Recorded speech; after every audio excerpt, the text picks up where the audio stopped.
একটা কথা তোমাদের বলি যে ইন্টারভিউয়ে না পারা মানে যে খুব খারাপ কিছু তা নয়। তুমি না পারলেও সেটাকে কেমনভাবে ট্যাকেল করছো, তুমি যে পারবে না সেটা কেমনভাবে বলছো, কেমনভাবে রেসপন্স করছো, সেটাই কিন্তু ব্যাপার।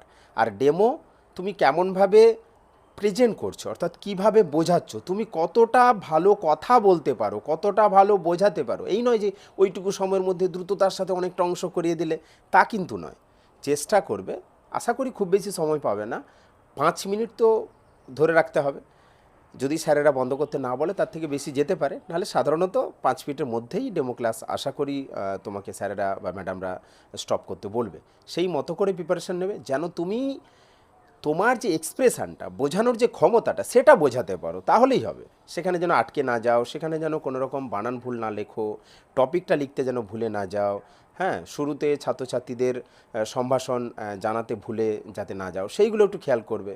ঠিক আছে? তোমরা যেটা অনলাইনে দেখছো যে সুন্দর একটা ঝাঁ চকচকে রুমে দরজা খুলে আসছি ম্যাডাম, আসছি স্যার করে ঢুকেছে, এরকম দরজারও কোনো গল্প নাও থাকতে পারে। তো সব ধরনের প্রিপারেশান কিন্তু মেন্টালি নিতে হবে। ঠিক আছে?